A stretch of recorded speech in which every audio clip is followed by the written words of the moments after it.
Hey, everybody. My name is JP Leonard. And I'm Tyler Arceneaux, the first and second. Oh, boy. That's how big I am. Yeah, well, all right. Tyler Arceneaux 1.7. You are watching or listening or transcribing or brailing. Our podcast is called... Different day, same jokes, guys. Yeah. You got it. Come on. Doesn't improve.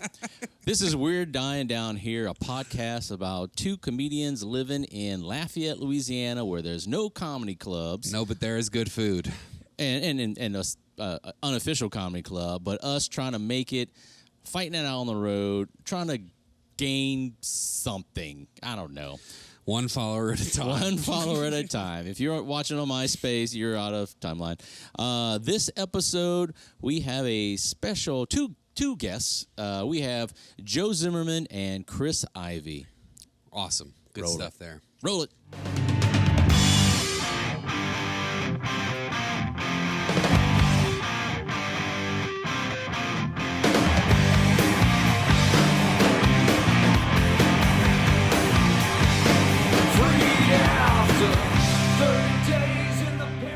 All right, welcome to my podcast. My name's Joe Zimmerman. I'm here with special guests. Thanks for having us, by the way. Hello, hello. Yeah. All right. I can tell you everything that's on here from my memory. Yeah, it's like 40. Oh, no. What'd you do? You don't need that. No, I put specific things on there. All right. Well, It's 5 things. Okay. God. All right, well, ask Joe what he does for fun. Yeah. JP's You like just write down 5 JP's like that comedians open I know. micer Well, that has I to look did at his it- notes for 5 minutes. before we get into ruin my notes, we're here with our. We just finished a show with Joe Zimmerman and Chris Ivey. Thank you for being here. Thank you for deleting my notes here. I'm gonna get right into it because It was the shortest, most easy to remember notes I know. Well, I've ever all right. seen. So It said Brian Regan, Nate Bargatze. I've never heard it. I'm not into rap. No, I wrote down the beers of comedy because you are the third of 4 that I have had. So Yeah. Andy and Dave had Dave Stone many a times. Yeah. And I was sitting there and I was realizing, I was like, man. And it just clicked on me. I was like, wait. And I found the old Twitter account, you know? Oh, So, wow. Yeah. Nice. Yeah. And who was the fourth guy? That was, is it TJ? Or TJ Young. Okay. Yeah, he's in New York City. Yeah, I think y'all, when did y'all start that? Because I want to say that was maybe before I even started comedy. 1987. You look good, man. You moisturize? Yeah. No, I take a special pill for the youth. Yeah. So I apologize for. No, that's okay. I remembered it, but it's fine. Cool. Yeah. Cool. No, I just thought that. I was like, oh, it's beers of comedy. And I guess y'all all had beards. What is that? I don't know what that is. I think it's pretty self-explanatory. Oh, Yeah. beards. Beards, yeah. I was hearing beers. Oh, yeah. And I was like, Well- so you're all beards. They're all buds. So how do Okay, you thank you. introduce this podcast? I think we just That did was it. it. Tell me a little bit more Clip about it, guys. Tell me a little bit more about it. The name. Oh, okay. So it's called We're Dying Down Here, and it's about us living here in this state in South Louisiana. Dying of diabetes. Yeah, yeah. Losing feet day by day. yeah. Louisiana, yeah. And we're dying down here because it's also like we have no comedy clubs in the state. This is the closest thing to a comedy club. Now you got Sports Drink in New Orleans, but that's about it.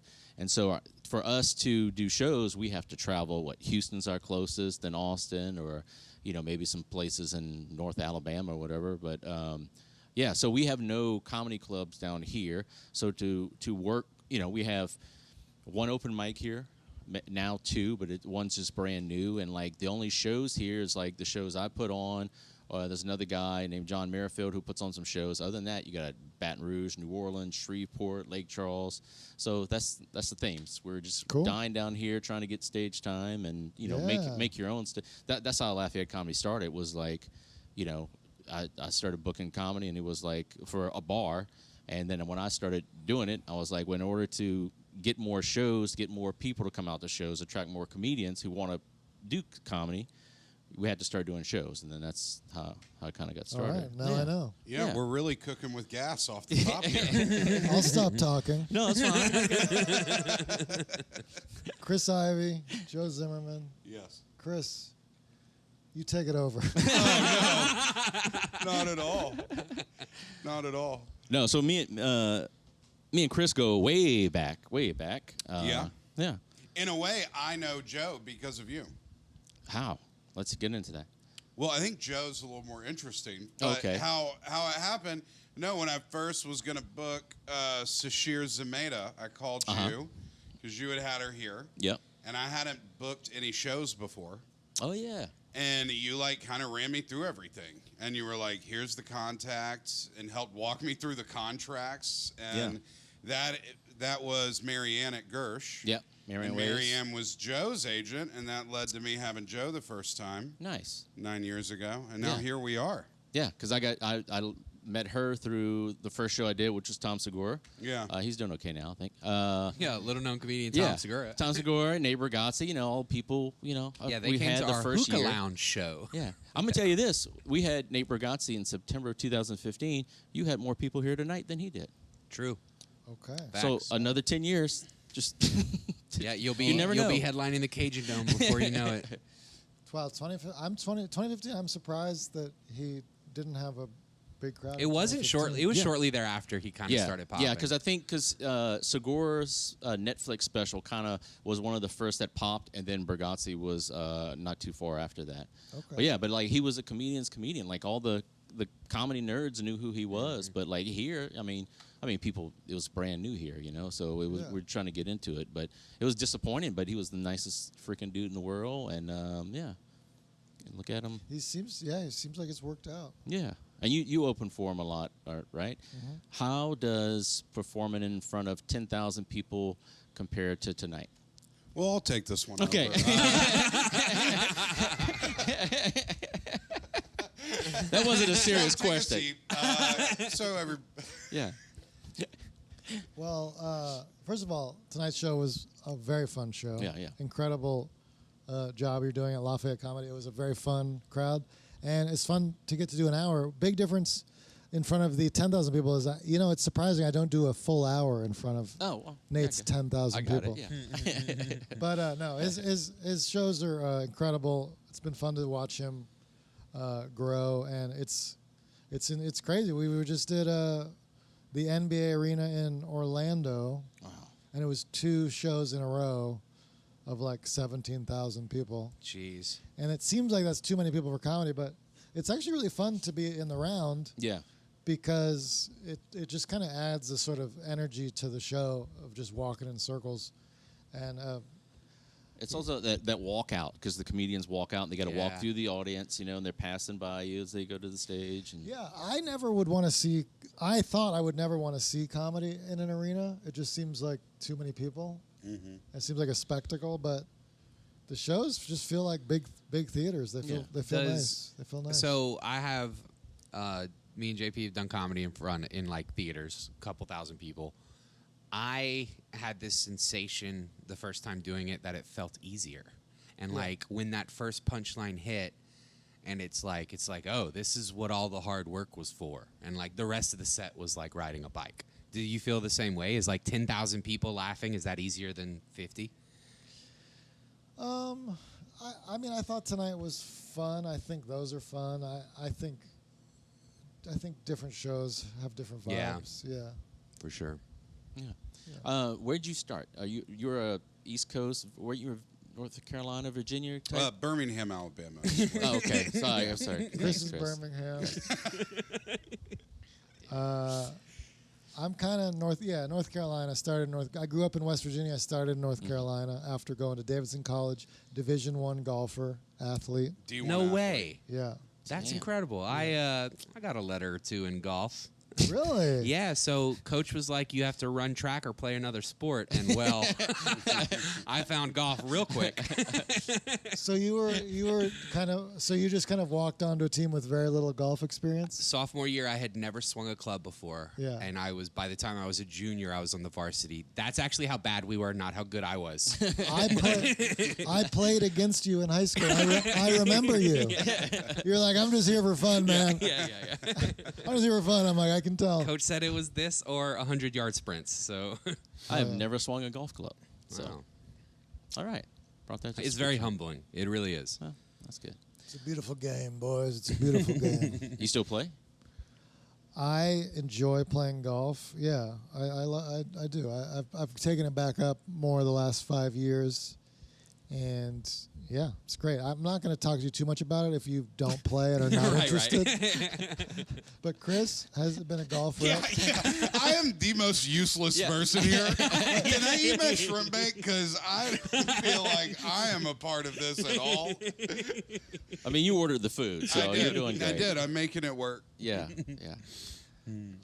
Joe, you've gotten to play like some great courses. I'm taking this over. Yeah, now. that's We're having fine. too That's much fine. dead space.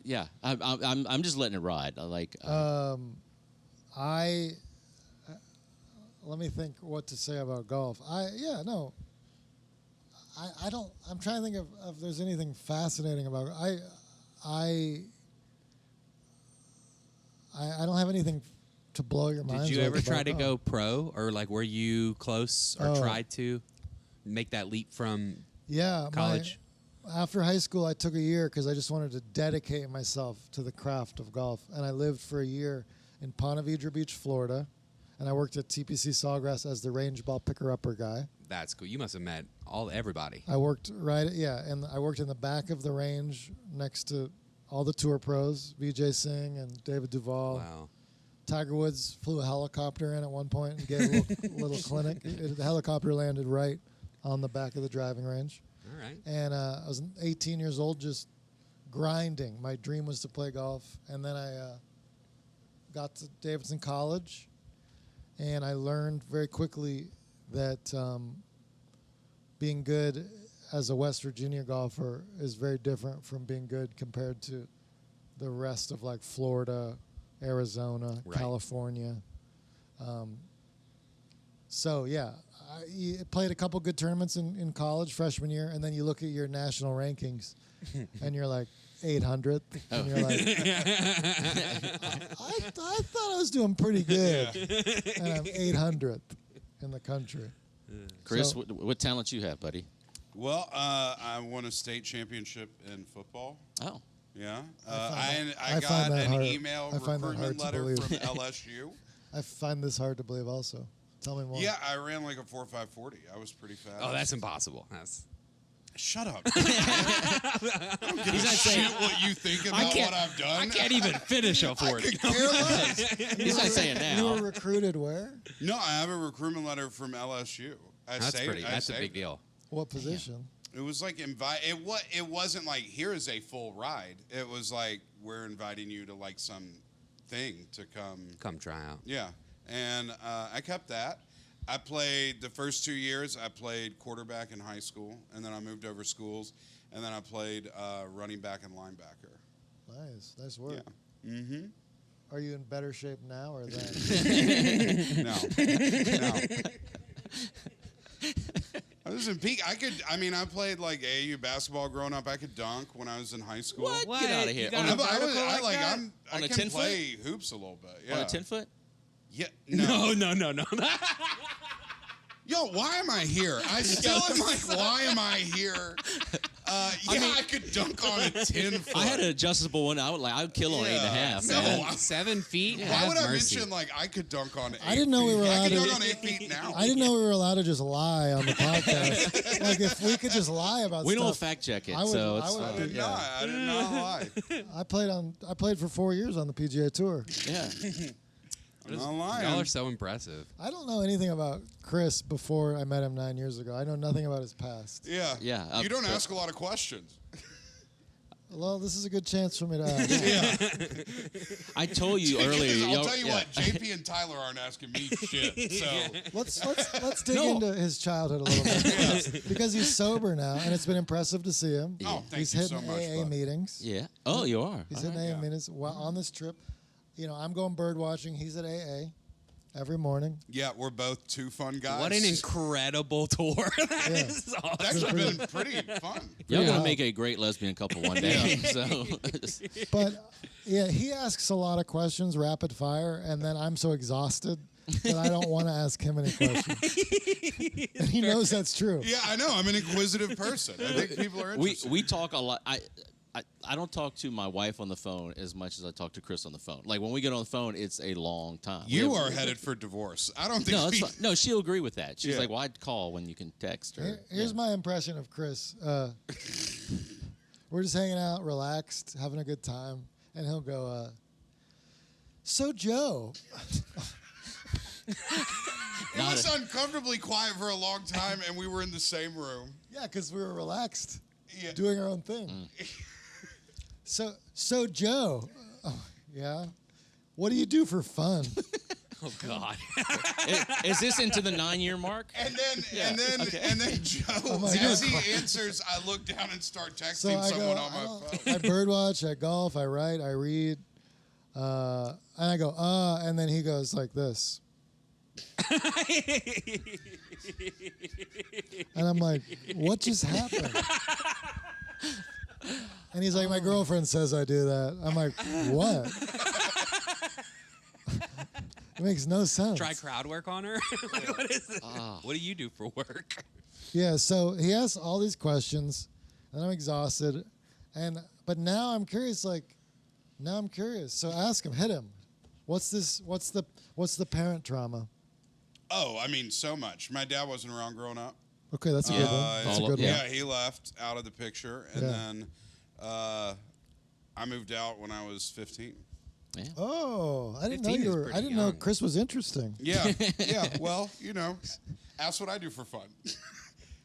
Cry about my dad that left. No, I mean, my dad wasn't around growing up. It was a weird situation. And then Same. why did you move out at 15? Or where did you go? Well, I moved in with a family member and got emancipated. And Damn. yeah, and then I went to a private school for 2 years. I don't know, the whole thing. It leads to you being a comic. You have a lot of trauma and things growing up, but it's weird. Like my dad came back around when I was 30. Like I didn't see him my whole life, and then we were at my granddad's funeral, and he came up to me, and it was so weird because like all of y'all, do y'all know y'all's dads? Yeah, my dad died when I was 10, but I know. Your dad died when you were 10? What's up, dog? Yeah. Mine left when I was 8 and then disappeared for 7 years. 7 years, but came back during the high school years. So it was fun. No, he didn't. No, he in Florida. He lived in Florida where he bought meth. And Yeah. died. Yeah. But, if you see your dad after not seeing him for a long time and you have no relation, it's just a dude you don't know. I call him he was like my uncle at one point. It was weird. It was weird. You're just looking at somebody that like squints like you, and you're just both that's it. squinting back and forth. You're just kind of like, huh? What? Why does he squint like me? I'll tell you, when we met the first time, it was unreasonably birth? cold. No, when I was 30 at my granddad's funeral, it was unreasonably cold in Houston, Texas, where I spent my summers growing up and my grandparents lived. So it was so cold, I had to buy like a sweater real fast from Target on the way up. I get there. This is how weird it was. My dad walks up to me and goes, "Hey, my name's Steve. What's your name?" And I was like, "I'm Chris. I'm your son." And then right when that happens, I look at what he's wearing. He was wearing the exact same sweater from Target. That you had got? That The you were wearing? same sweater. We were wearing the same sweater, squinting at each other the exact same way. It's like that Spider-Man meme. Yeah, it was the weirdest thing. He said they're both crying. Yeah. Wow. What type of job vibe did he get into? He sold subprime mortgages for a while, and he owns a used car dealership. Okay. Is he still alive? Yeah, he's Okay. still alive. We're still good. He was going to come to the Bristol show, but he was at the beach. Okay. But he's come to a bunch of shows before. And I got to say this, when I recorded my special, I was like, hey, I've got like some pretty tough jokes about you. Yeah. And I was a little bit concerned about telling him, but I was like, the thing's going to come out and you're going to see it. And the relationship's good. He just was like, as long as they're funny, I'm good with it. And I was good. like, So cool. he didn't like That's it. nice. No, he likes my stand-up. He's actually the only family member I have. Can that we just likes laugh at the joke? Damn. I was roasting you. Yeah, it was. He didn't like It was a quip. So they weren't funny because he didn't like because they weren't funny. Oh, okay. That's a good one, Joe. It was so good. He was like, as long as they're funny. I was like, so it didn't go well. Let's redo that part. Yeah, there's so much Wind therapy it- left on this wind it tour. back, yeah. So relationship with your daughter? Yeah. Yeah, I'm just asking. Yeah. Yes. Well, Yeah. that went too far. Oh, sorry. I mean, The jeez, fact that he has a Louise. daughter? Yeah. Can we stop No, asking like- Chris questions now, please? I tell you this, like I didn't find out. All our kids are the same age, by the way. Yeah, our Yeah. kids. Yeah, that's crazy. I didn't find out that my dad disappeared for 7 years until after he died, and my aunt told me while we were going to get him cremated, and my granny hid that from him my whole life, and I was like, "There's no way," because I used to get all these birthday cards and Christmas gifts. She's like, "Yeah, that was your granny," and if I would have found that out, I would have pulled the plug on him myself. Yeah. But like everything changed when my daughter was born. My oldest, who's now 19, I'm almost 20. That when she was born, I called one person. I called my dad, and I just uncontrollably cried, and I hated him from that point forward. And we would never. Yes, like you couldn't believe what We he did. never- Like once you never- had a kid, you yeah, knew the it was Oh, feeling. never we've be the definitely same. talked about this. Yeah, JP. yeah. So Because I remember I talked with you right after he passed. Mm-hmm. Yeah. yeah, It's a weird dynamic. I had a different reaction. So my daughter was already born when my dad came back around. And I had a different thing where I was like, I don't want my bitterness or anger towards him to not let him have a relationship Yeah. with his granddaughter and vice versa. She He's deserves very to have mature. a granddad.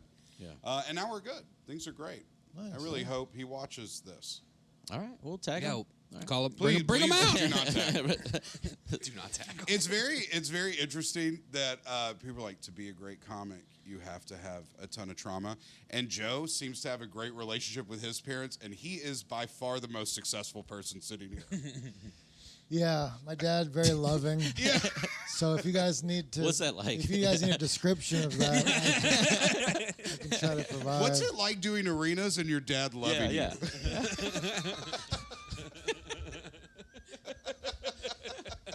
When you put it like that, I should feel a little more grateful, I guess. Oh man. Yeah.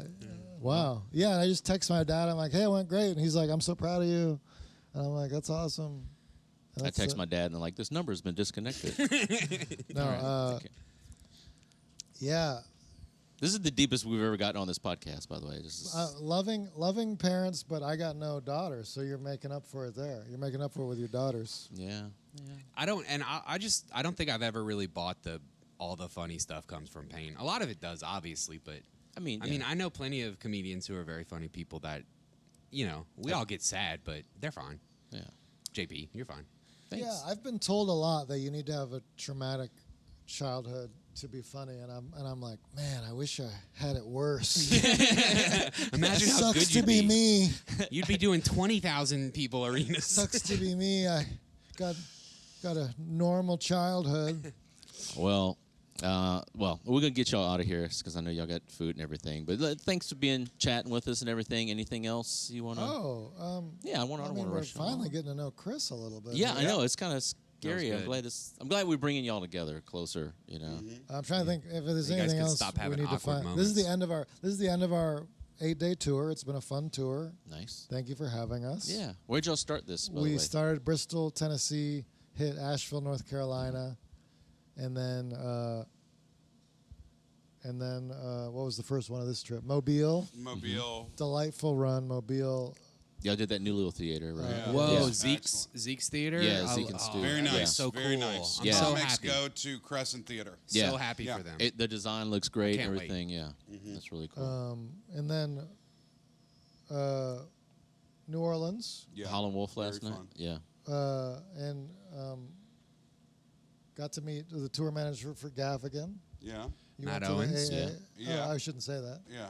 But We can cut No, that. yeah. Well, he's probably No, fine. he's, No, he's, we out, don't he's edit. out about Polk it. Yeah. came out last night, hung. Nice. Good Late. old Drew Polk. It Polk. was Yeah. fun. But it was, Can I say something? Your new hour is fantastic. oh, Dude, It's- thank you. it Really is. good. oh. I feel. Are you gearing up to record something?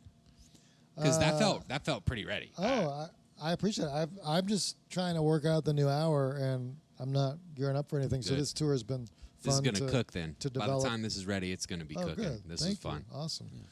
Yeah.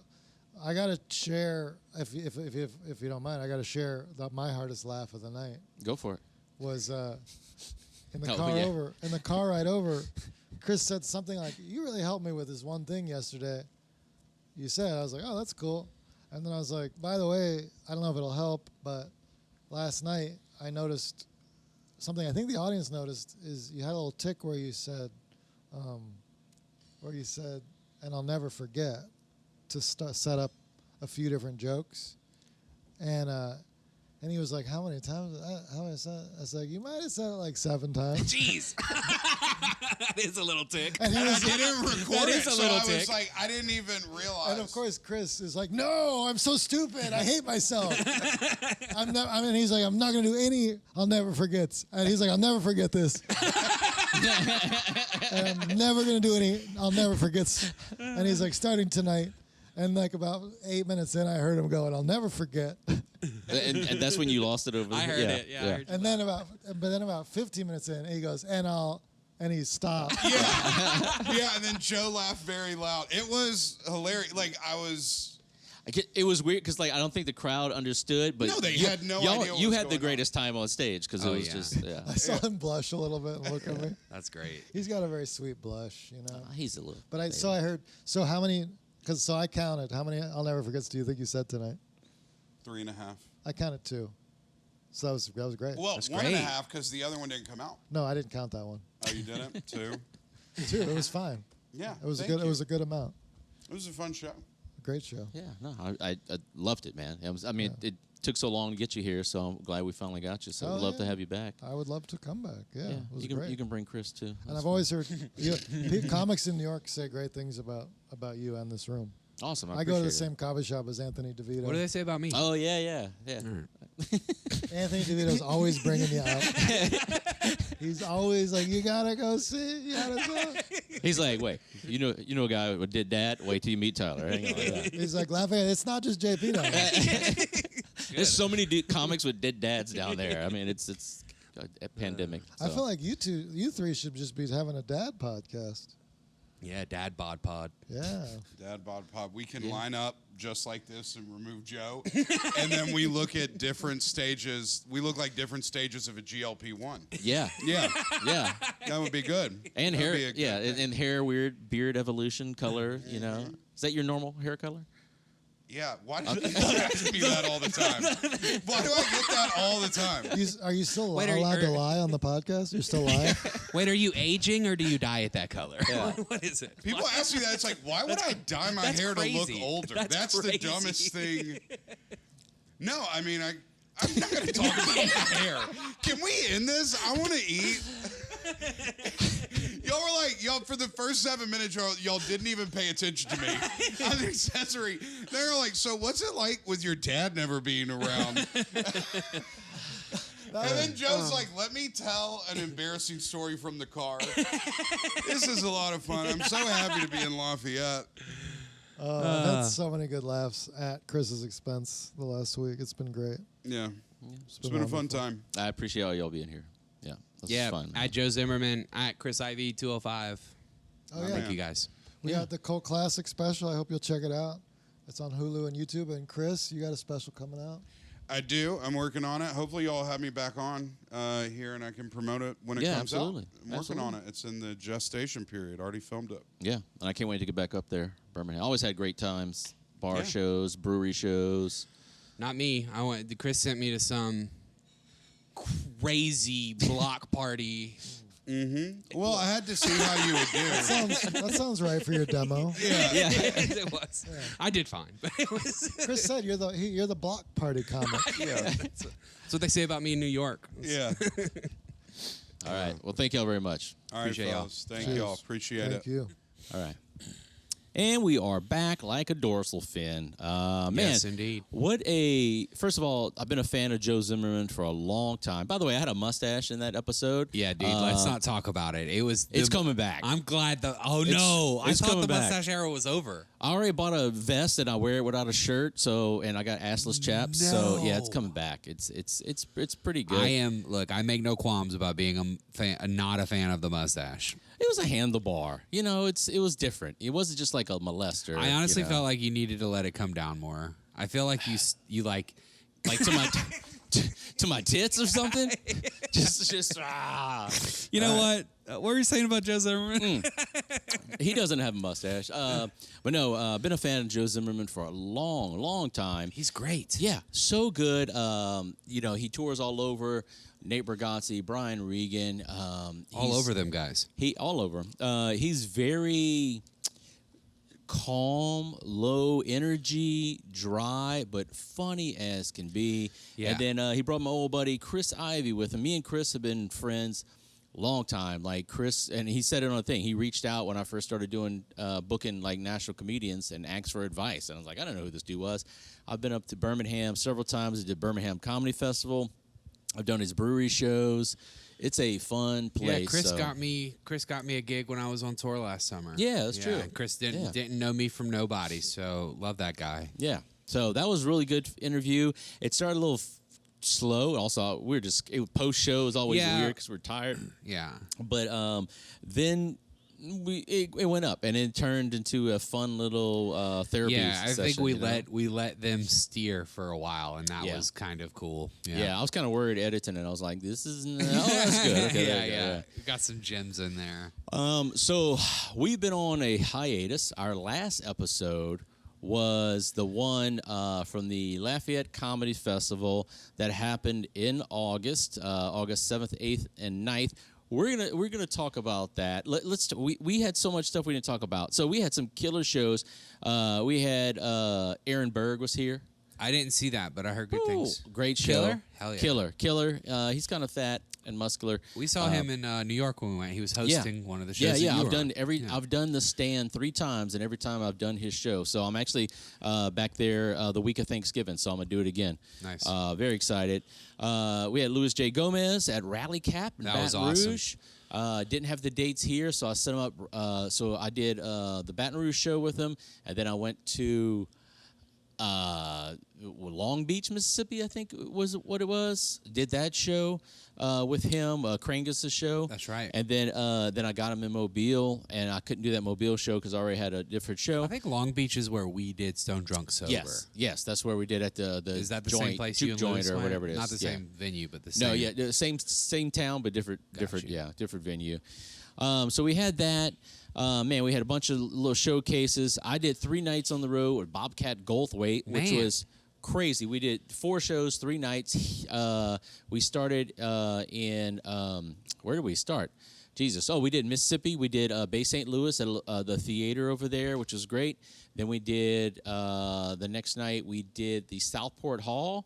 I've been there 2 times. I did 2 shows with Norman there, and then I saw the Tool tribute band over there. Okay. So kind of cool that. So Brown Eye Open. Close. I think they were called Toology. I don't know. That's pretty good, actually. Yeah. Did you just make that up? Yeah, that's the only pretty thing I good. think of, you know. Eulogy, Toology. It's a pun on one of their songs. That's good. It was funny because I saw them there, and then this is probably before COVID. Me and Lane Long, y'all went to see him. And then me and Norman did 2 shows, like just coming out of COVID over there, and the Toology drum set was still on the stage. So I'm like, it's just like I'm opening for Tool, you know. Do you remember when we went to see Tool and Lane was right in front of us? Yes, like too. And not to mention when we saw Colin Quinn and Norm Macdonald. Yeah, R.I.P.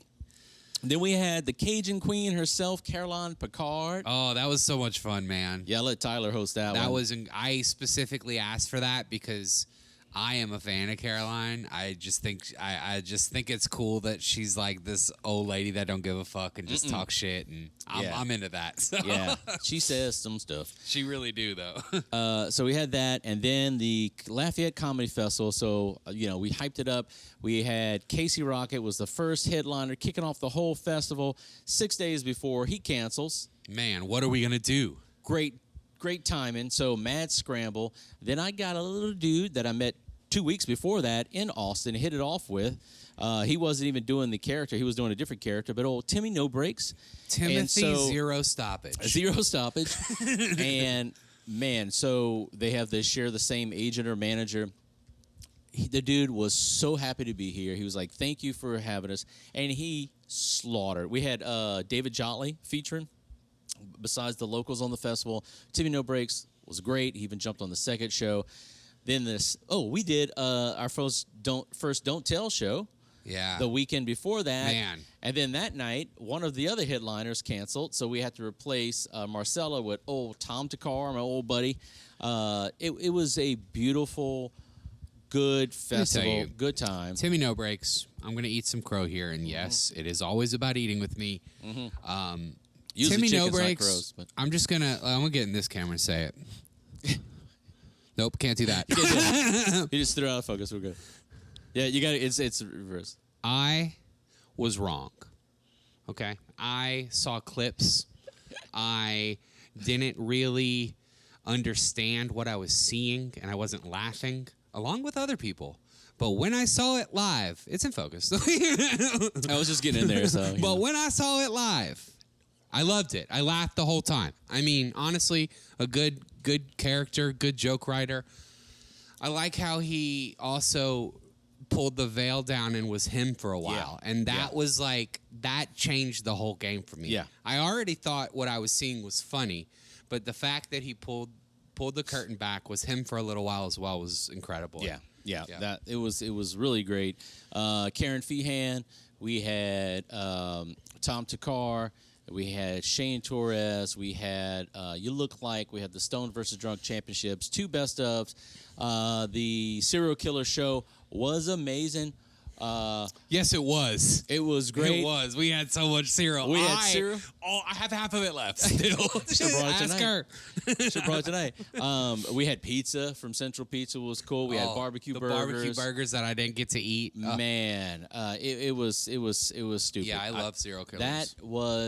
I was so exhausted, but once Timmy stepped on stage for that first show, I knew we were good. My wife even came to the show, so that was great. Man, Let's talk about that Don't Tell, though, for a second, because that show was great. Yeah. Sold out. Could not fit Sold another out. person in that room. Literally and figuratively could not fit another person. Also, I don't even know what this place was. It was SE still Collective. It's part of Social Entertainment. They do like a bunch of festivals. Downtown they do all kind of stuff. They just did the Whalers in the park, the Downtown Rising. They do all kind of stuff. Partnered up with a bunch of sponsors. But yeah, so it's one of their little places right behind Tammy's Grocery. And Bro, go get you a link of very greasy boudin and whatever they do there. But it's an artist space. And when that dude, the owner walked in and saw what we had did, he was like magic, and it was great. So I like how we were sitting in the green room and we got to meet every single person at the show because the had to go bathroom pee, was yeah. like on the other side of the green room. you're like, don't make eye contact with me. I'm entertainment. Yeah, we're the entertainment. We sit on couches just like you guys. Believe it or not. Then we had a bunch of more shows. Then we had, in September, we had Christina Mariani. You know her from Kill Tony, Mothership, a true beast. She's so awkward. She was good. She was so good. There's so, like, if you watch her clip, she's got this awkwardness in there. She destroyed for about 50 minutes. Dang. It was really, really, it was How long has really she been good. doing comedy? You know anything about her? I don't know, a couple years, but at least. But like, Do you think she's ahead of the curve? Because doing almost an yeah. hour, I thought she was pretty new. So doing an hour like that's she's not impressive. new. She's not like a bucket pool type of Gotcha. yeah. So that was great. Man, we had so much stuff. We had Stone versus Drunk. We had shows at Michael's, the Fat Pats. We did Wait What at Rally Cap. We had the Dose. New Orleans. Oh yes. So the week after the comedy festival, we went to old Sports Drink. Shout out Sports Drink in New Orleans, and we got to the Toledano. Toledano Yes, tapings. That's the name of their street. They do a tapings, and so me and Skin Daddy over here, Skin Daddy? I'm Flesh Daddy, you Skin Daddy. We ran 2 30-minute sets, so it was really cool.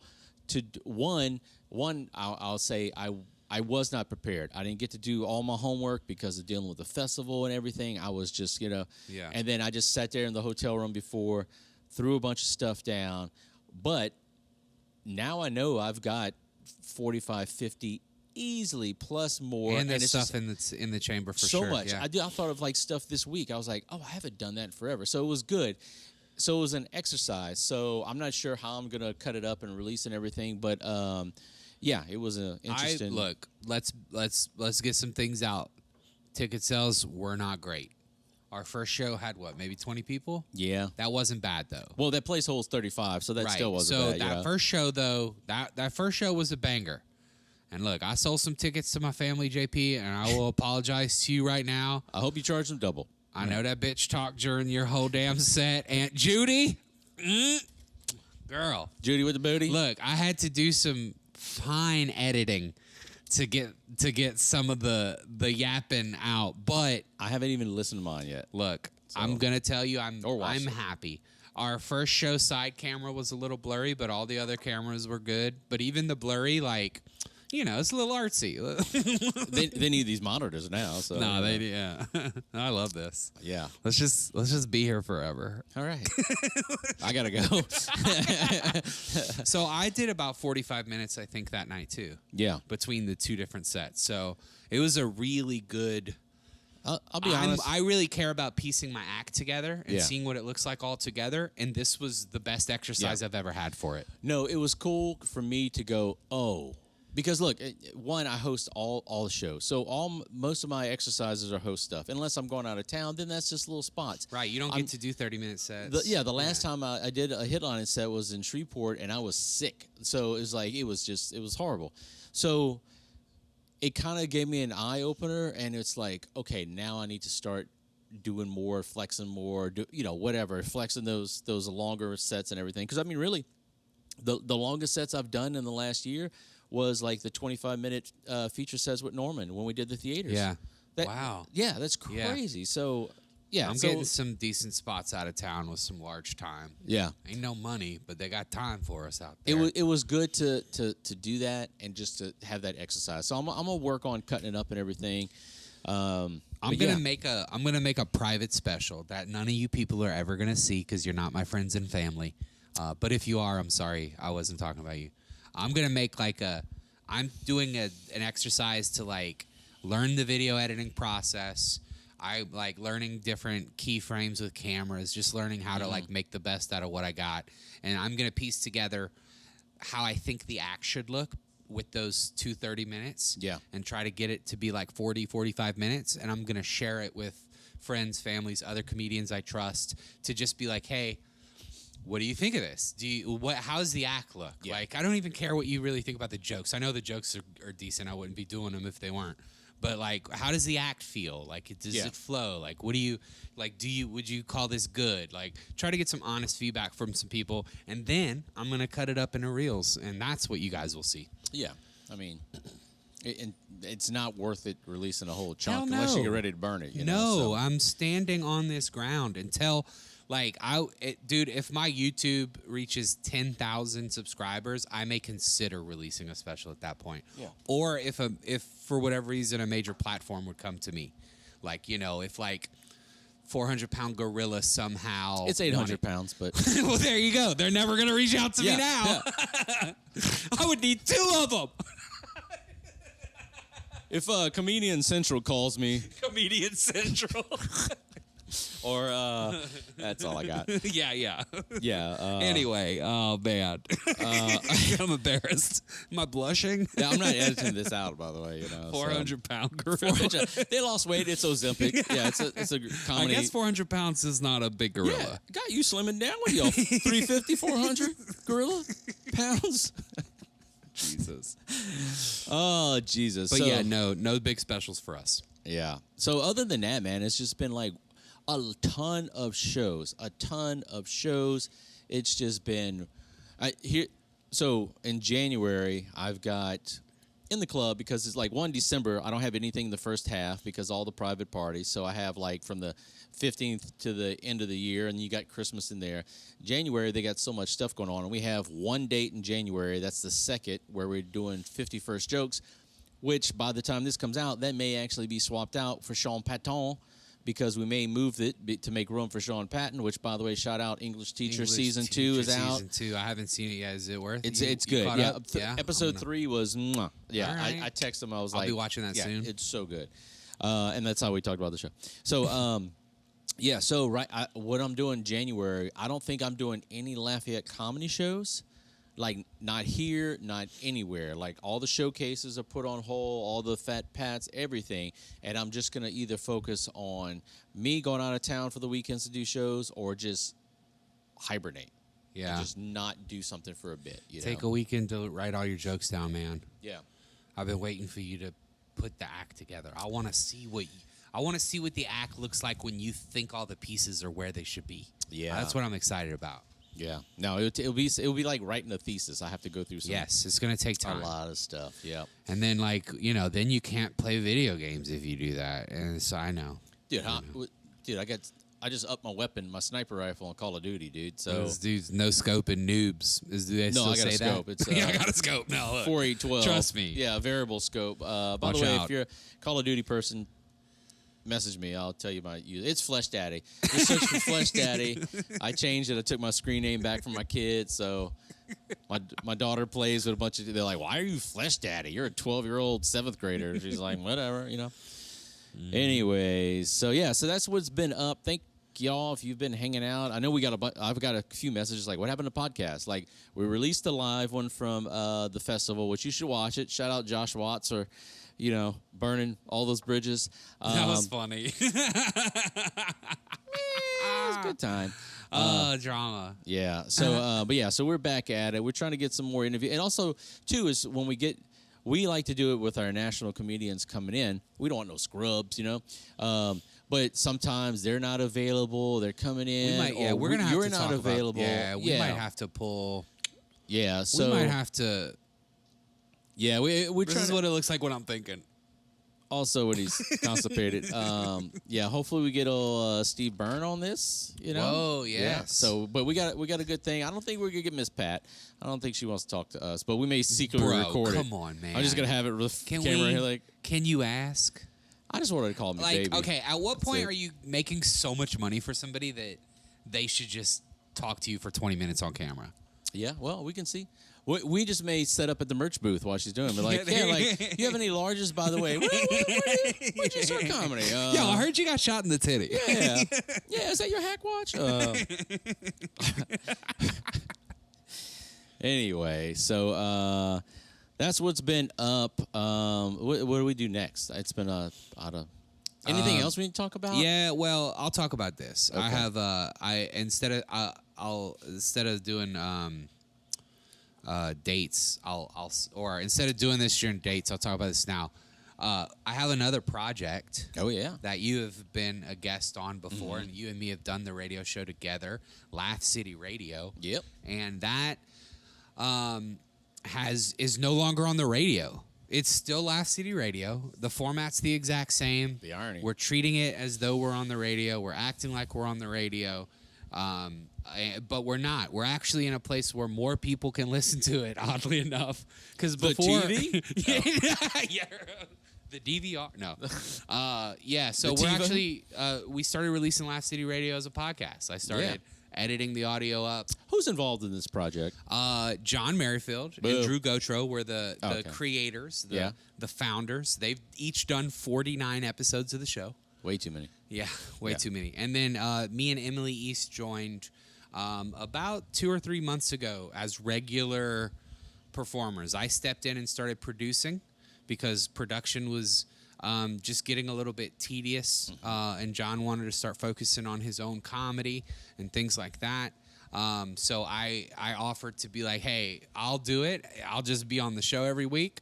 Let's add Emily. We had just done like a great episode together. Nice. And I was like, let's just make this the show. Stop bringing on guests. Let's just do this. So we record that at my house now. We'll eventually add some camera and stuff, but I'm having fun learning the ropes, man. Just always asking JP questions about what I need to do. Yeah. But I'm really proud of it. I think it is very funny. I don't think that the people that put us on the radio got it. I really don't. I think that they probably looked at us like we were silly, like millennials, but Yeah. you know, the podcast humor It wasn't really like yuck radio stuff, which there's a place for that. Yeah, no There one was is. called The Animal But or that's not yeah. what we were doing, and I don't think it was good for radio. Well, I anyone think- who's still yeah. in that phase, and not that saying that they were. No, it's not they, a bad They weren't. thing. It's just different. Yeah, it's just a and different like thing. to me, like I thought it was hilarious, but there's a lot of people who are like, but well, hey, it's so funny. You've seen my sets. Thank you. Yeah, I think we're rebranded as the world's first comedy podcast. and what I mean by that is it is so funny. We have redefined what a comedy podcast is. It's so funny. It's not even funny Yeah, anymore. we don't set the bar. We are the bar. Bar none. All right. Well, All that right. was. I just Hello. wanted to talk about that for a second because All I'm right, pretty yeah. proud of it. Yeah, check it out. So LAF City LAF City Radio. Radio. And you can find it on Spotify, Amazon I Music, just subscribed iTunes. today on Yeah. on Heck yeah. Apple Thank you. You Podcasts. probably are first. Besides I me. quickly unsubscribed. So You're just like, yep, subscribe button works. I need all those downloads for the Chris D'Elia podcast. Oh my goodness. All right. All right. It's underdeveloped. Thanks to our sponsor, Ounce of Hope Aquaponic Cannabis Company. Ounce of Hope provides high-quality CBD and Delta-8 through an advanced aquaponics system for the utmost in quality products. Check them out at ounceofhope.com. That's a sound I haven't heard in a while, actually. You hear that? Oh, is it the infamous The rare hack bird? It's time for Hack Watch. Hack Watch. Yes. It's oh, probably my taking goodness. Hey, me, find the clip of Hack Watch. I don't know Yeah, where it's yeah. at. Oh, now. goodness. No, it's in there somewhere. All right, I'm going to let you go first. You're going to let me go first? Yeah, All 'cause I right. haven't Well, thought of anything. you haven't prepared anything. You need Well, time to think. Without calling out individual people. Man, that's what I was going to do. Name them. No. All right. Let's talk. I do want to have an honest conversation about this because we're professionals and we can do this in an honest way without it being too bad. You got to be aware sometimes about how you're coming off when you're dealing with hecklers. Not you. No, I'm not talking to JP here. Yeah, I know I'm just that. saying in general. Yeah, I usually just cry, go in the corner, but Right. Look, being heckled is not fun. And it doesn't even have to be heckling. Sometimes they just talk. Sometimes they just yap back because they don't know any better. Sometimes they're not heckling, they're just talking. But like, we go back to the early days. We would see this where like where they threw tomatoes. some comedians would just not be able to handle like that, and they just immediately turn on the audience and say something inflammatory. And we had multiple comedians come through our scene who had to learn that over time, and they did, like a lot of them did, but you don't, sometimes you just don't realize it. You might see a clip of a comedian dealing with a heckler and they're very mean, but also what you're not seeing is that comedian spent a lot of time building a rapport with the audience before that. Right? They got the audience to believe and to trust in them. And so when they needed to turn on somebody who was ruining their good time, it worked. You had everyone with Right. you. We watched Bobby Kelly do that the first time he was here. Someone, a couple, I know they got free tickets because one of our sponsors like, hey, I gave so-and-so free tickets, the people told me, and they would not shut up.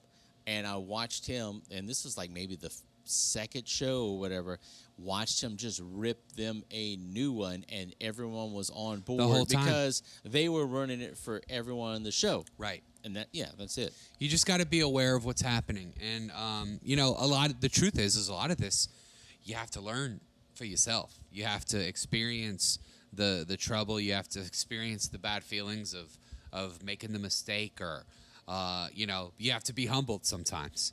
And I've definitely been humbled. Comedy is the hardest. Yeah. I mean, I posted on Facebook the other day because I was curious. I have a lot of musician friends on my Facebook, so I knew this would get traction. I was like, what's harder, comedy or music? And, bro, people came out the woodworks on both sides. But most people said comedy. Oh, 100%. All the musicians who do both, like all the people who do both said comedy. As someone who's I did music longer than I've done comedy. Still not even to the point that I've done music. Comedy, and I've said it since day one, comedy is harder because when you're a musician, even if you're a solo musician, at worst you become a live jukebox. Everyone can turn away from you. They don't even need to pay attention to listen to you. You're background music. You're filler. That's what it is. Absolutely. Comedy is and you're going to get paid. You still get paid. Yeah. You still get the drink. Yeah. I played a gig one time. Me and I used to have an acoustic band called the Ron Jeremy Trio. It was just two of us. Don't ask. They all look like that, by the way. Yeah, so, I didn't even have the mustache. We were doing a show at the Concord, the original Concord in Abbeville. Concord Club in Abbeville. I love the place. Shout out Neil. And it was so slow. It was just me, the singer, and the bartender. And at one point, I just stopped and I went, "Hey, what do you want us to do?" She says, "Baby, I got to be here to 2, and so do you." And that was, at the worst, that was a low point in my life. Was still not bad because we're having some drinks, we're playing, we're goofing around. I had a loop pedal. We were playing. I never forget. We were playing "You Can't Always Get What You Want" by the Rolling Stones. So I would loop. I would record what I was playing live and then solo on top of it. And I was like, dude, I'm phoning this in. And so I just looped. It's just C and F the whole verse. And I'm sitting there and I fell asleep. Like on stage? No, you're fucking kidding. Dude, there was no one there. And I only woke up because I played the wrong chord for the chord. Like when you went to the bridge or something like that. I was like, oh. Goodness. Still better than, the worst comedy night. Yeah. So with comedy, you're asking a group of people in the audience who some of them are drinking. You're asking a bunch of strangers to say, "Hey, shut up, listen to me," and then hear these dumb thoughts that I think of and respond to them in a positive way. And it's, most comedy audiences are in with it. They know why they're here.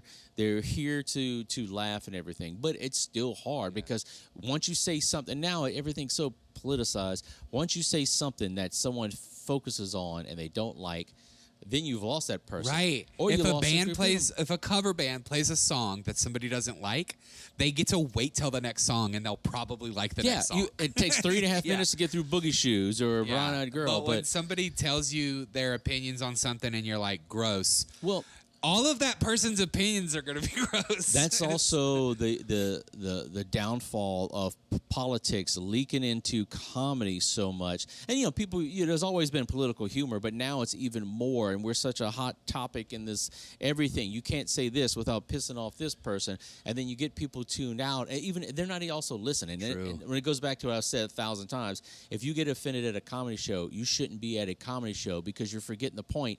It's not all real. Yeah, exactly. It's just it's the exaggeration. But but the people come off the street, they don't understand that. So I think the biggest difference between comedy and music that I can think everyone, whether you do, even if you do neither, you can understand what I mean by this. With comedy, in order to get good, you have to grab a microphone and do jokes that you have written in front of people to see if they laugh.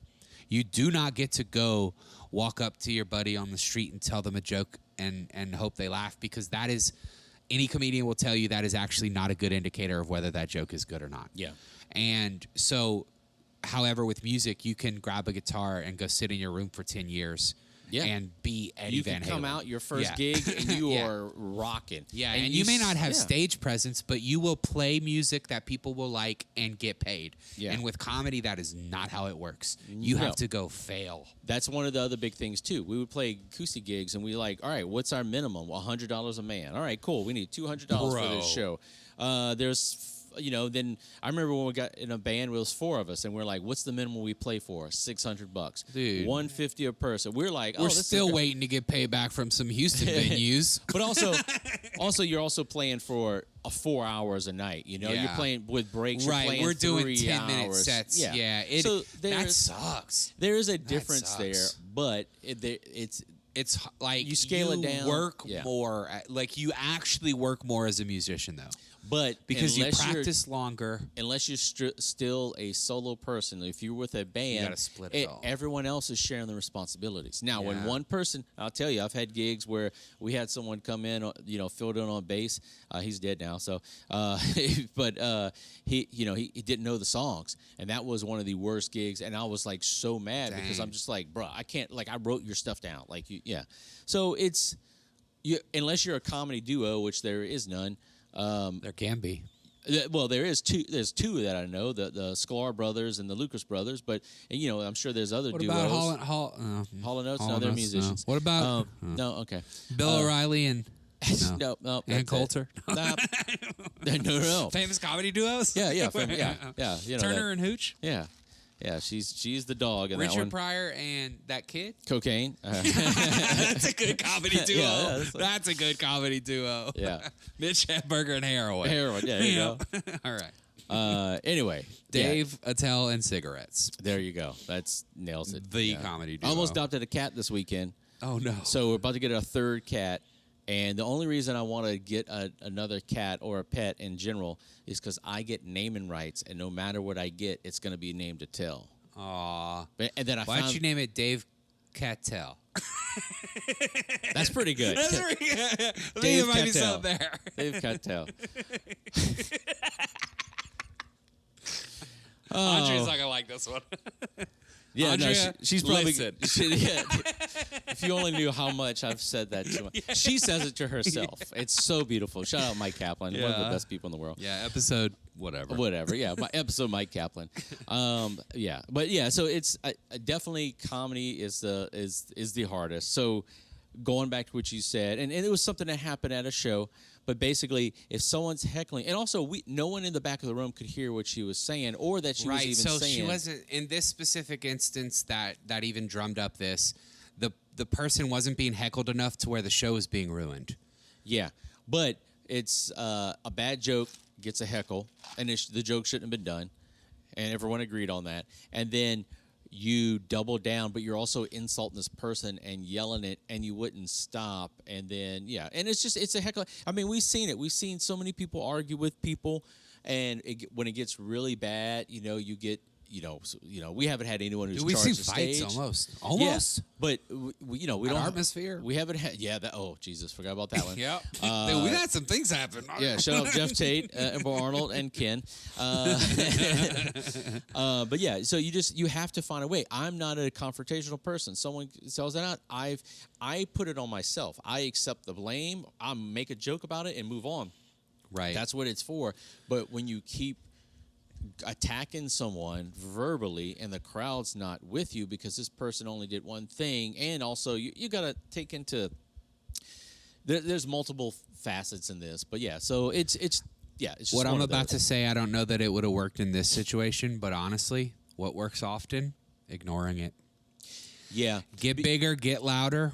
Sometimes you just have to, and that's not everybody's personality. It's easy for me to say I can just get loud on the microphone and grab attention back. When it does come up, you can address it, and you either make it funny and you put it back on them, not insulting, but you put it back on them or them as a group of people. Yeah, that happened to me during the comedy festival. One of the tapings I was watching, they were yapping up in the front. No, this is Stone Drunk Sober recently. Mm-hmm. I was doing a guest spot, and they were yapping, and it was the beginning of the set, and everybody was still kind of chatty.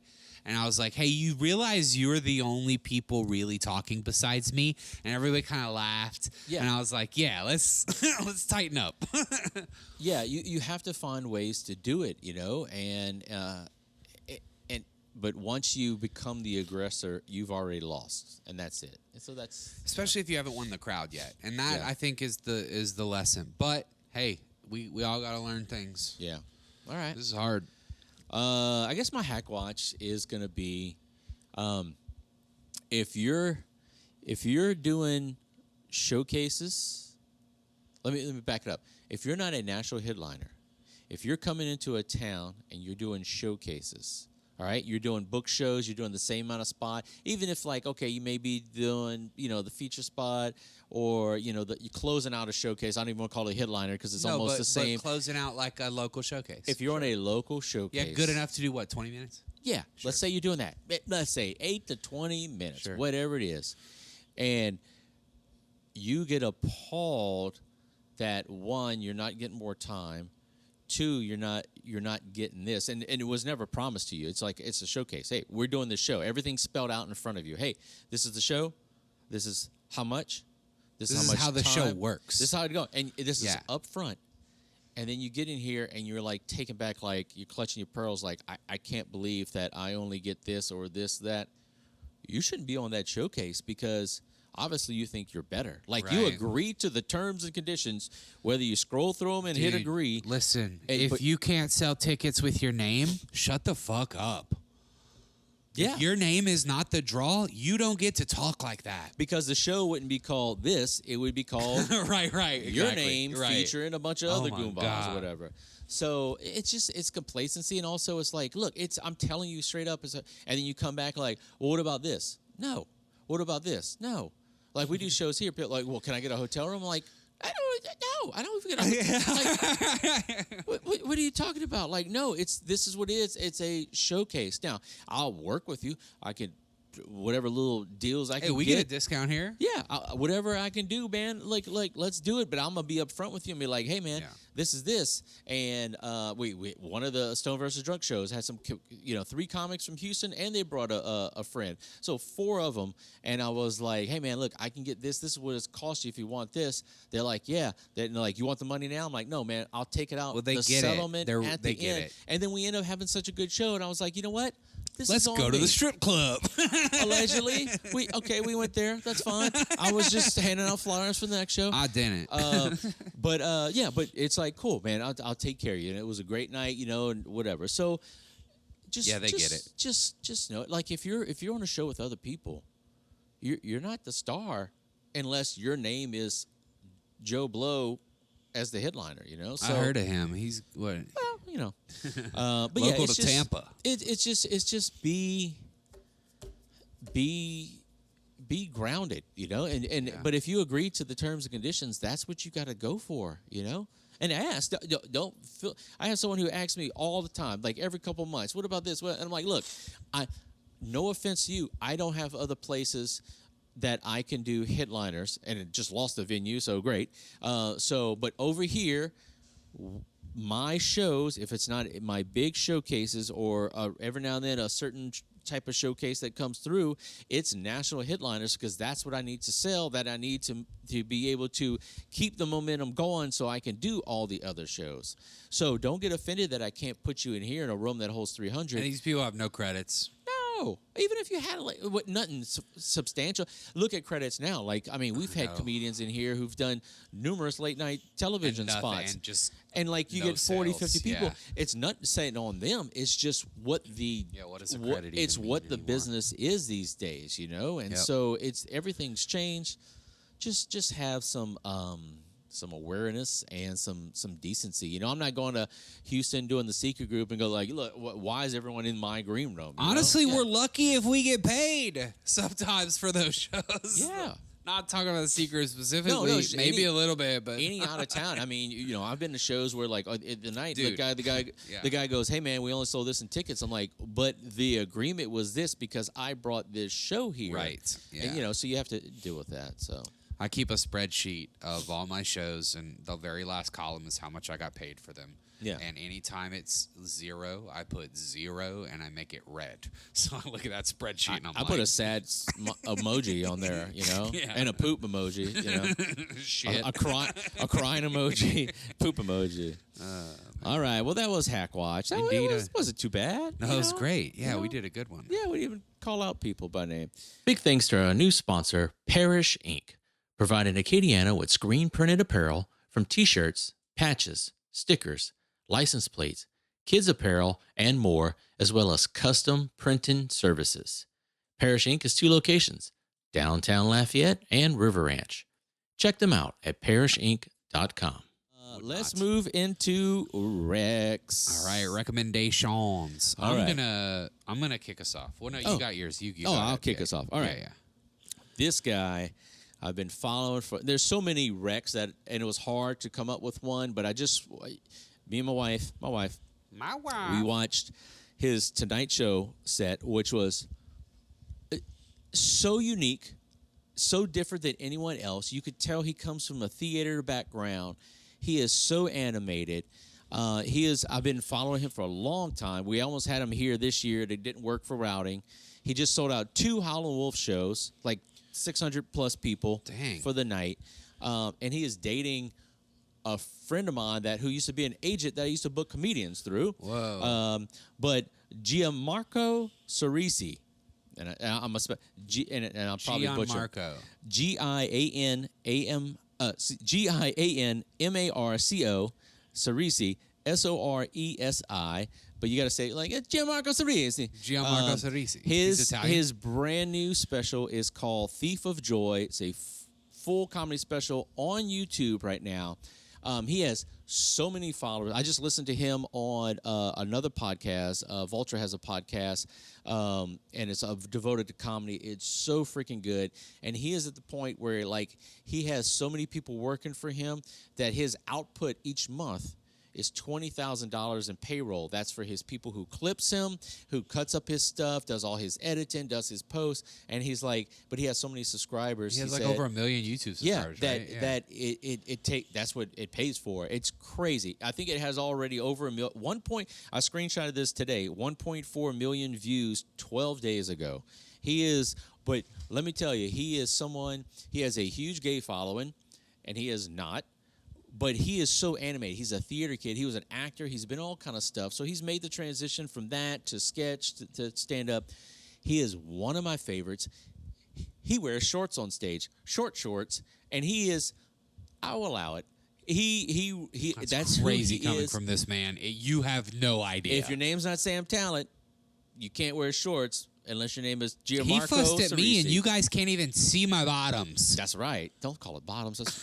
Well, I Kids call their privates. Anyway, it was great. Go watch his Jimmy Fallon set on Tonight Show. That was like maybe a week or two ago. You want he has a stool on stage that he just perches on, just for 1 second. He's my favorite right now. He is so other than your wreck, which I know it's going to be, but he is one of my favorites. What a great guy. Can't wait. I hope I can get him here before he blows up and starts doing theaters. But Gianmarco Cerisi, Thief of Joy on YouTube. Mwah. Beautiful. All right. I'm excited because I never even heard of him until right now. I think maybe you posted that special after you watched it and we're like, check this out. Yeah. And I will now.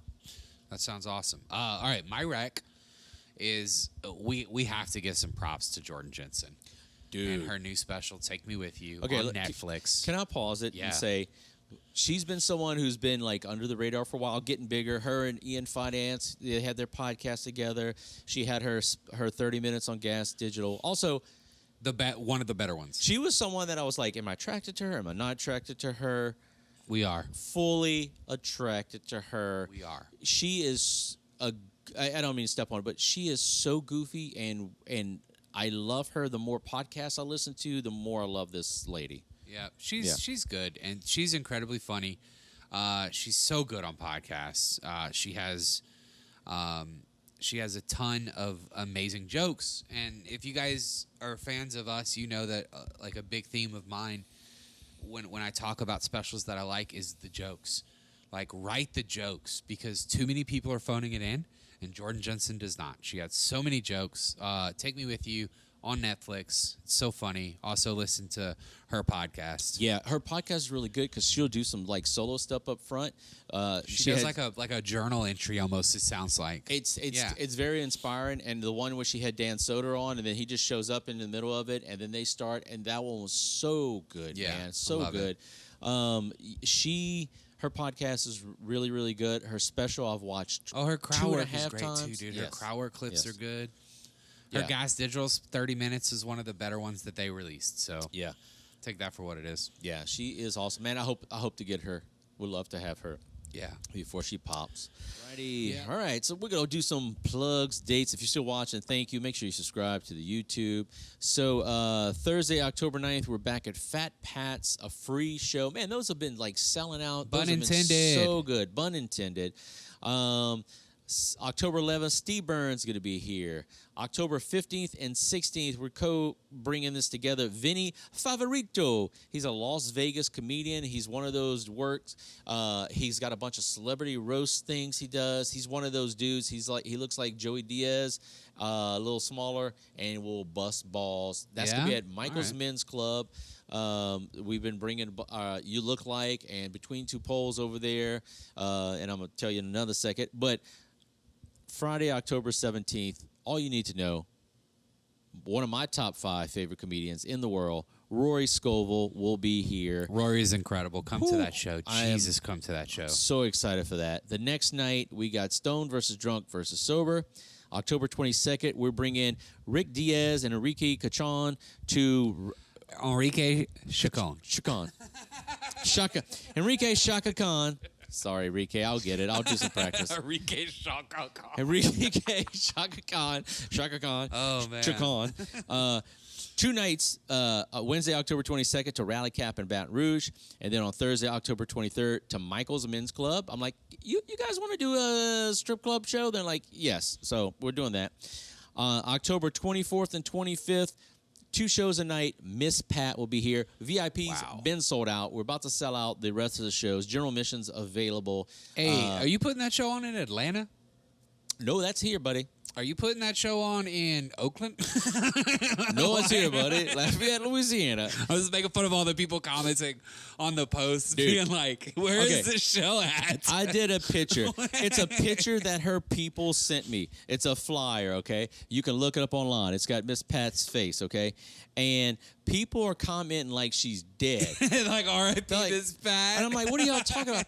And I was like, I even angled the picture better. I changed the background. Oh, No, she's alive. She's going to be here. We're almost sold out. So October 30th, we're back at Shane's Quesadillas. What a fun show that is. And that one's going to be unique because... Look, I ain't gonna lie to you guys. I don't know if I talked about this on the pod yet, but I was so skeptical walking into that show that night when I did it. I was like, the table setup sucks. Yeah. The venue seems weird, but boy, was it fun. It was a fun show. And I had a good set. That was and good. The food's great. Yeah. This one's going to be... We got 5 comedians, not a single one from here. We got Jason McAdam from Tyler, Texas, does yeah. Rose City. And then we got Sam Hunter and 3 more comedians from Austin. They're doing a run through, so it's going to be a special little show there. Incredible. November, back at Adopted Dog. November 12th, Greg Fitzsimmons is How many here. shows you got, bro? That's November crazy, 19th, Shane Torres here. Let me open for that. November 20th, Shane Torres at Rally Cap. And then closing out in November 21st, Lacey Larrabee. And then Kurt Metz got pushed back to February. And then, in case you want to plan for it, April 30th. Steve's giving April dates. April 30th and May 1st, Sam Talent is coming back. Also, you should come to that. Sam Talent's incredible. Matthew Broussard is being rescheduled. That's probably going to be in April. We may have Sean Patton in the beginning of January. Yeah, that'd be And I great. got some big burners, just sitting waiting. they're just cooking, just They're simmering just sitting. down. LafayetteComedy.com, Lafayette Comedy on everything, and I am thejpleonard.com, fleshdaddy.com, fleshdaddy.org, and thejpleonard on everything. Oh, also at We're Dying Down Here on Instagram for this podcast, and at Stone Drunk Sober. Yeah, go follow Yeah. all that. Do we even have enough time for? No, I'm joking. Yeah, I edited this. It's fine. I guess we get to decide that. October 10th, I will be at Frozen Assets in Gonzales. This is my return to Lunchbox Comedy. It has been 18 months since I've been with the box, and I'm happy to be back. Frozen Assets, Gonzales, October 10th. October 18th, I will be at Broussard at Endless Events for the first time, working with Lester Abear, who... I'm so happy he finally decided to reach out to me and ask me to be on a show. That's not what happened. What was his problem? I asked him if I could be on the show. Honestly, call I'll be in. real with you, JP. He said I'm going to stop making jokes. He just said that he thought I was too busy and didn't want to do it. And, hey, look, that's true. No, I'm joking. Obviously not. I'm so excited to be doing it. No, the truth is those first couple shows. This is just true in general. All right, those first couple shows were in New Iberia. Yeah, thank you for not asking. I'm the kind of guy that honestly I'm gonna wait to hear what some of the other people have to say before I jump on a train. And then he didn't do a whole lot more of those. Yeah. But whenever I heard very good things about the Endless Events stuff, and I wanted to finally be a part of that. So I just straight up was like, I saw him over here and I was like, yo, dog, put me on that. So Endless Events, October 18th. That's going to be fun. All right, let's go. And then all the way out in November 21st. This is my last date. November 21st, I'll be at Newly's in Prairieville Going back to Lunchbox Comedy, and I'll be doing a show opening up for the one Caroline Picard again. Woo! Yeah. You can hear the old lady say pussy. Yeah, can't wait to hear this motherfucker. I'm sorry, I forgot one date. Oh, my God. We buried the lead. What? November 14th, 15th, and 16th. God, we didn't even talk about this yet. I'm Holy cutting this. shit. This is going What's up top. wrong with us? What is wrong with you? How did we not talk about this? Listen up, bitches. November 14th, 15th, 16th. We're going on the 13th. We're not leaving till the 17th. Maybe the 18th if I get out the hospital. Flesh Daddy, and what do you call yourself? I'm just Daddy. Gross. All right, we'll cut that. Just Daddy. That's like a stage name. Just Daddy. Just Daddy. Just Jack. All right. Just Daddy. Woo! These two motherfuckers. You know, the ones you fight with online. These two skanks. Yeah, because you can't get booked with us, and you talk shit, and you can't get booked in your own town, and then you fucking... All right, anyway. I don't know who he's talking about, but fuck you. I'll tag him. I'll have Josh Watts call him out. November 13th, 14th, 15th, 16th. These bitches... Skankfest, New Orleans. Hell yeah, dude. Yeah, we sat on that for a while, and then we finally got to announce it. And then we forgot. And then we forgot. I had it written down. I was looking at it, but I was not. yeah. I'm so excited to be back at Skankfest. Oh, we are on Skankfest. We are with, you name it, many comedians we've had here. David Tell, Shane Gillis, Marc Norman. never heard of her. Joe List, Marker for Normans.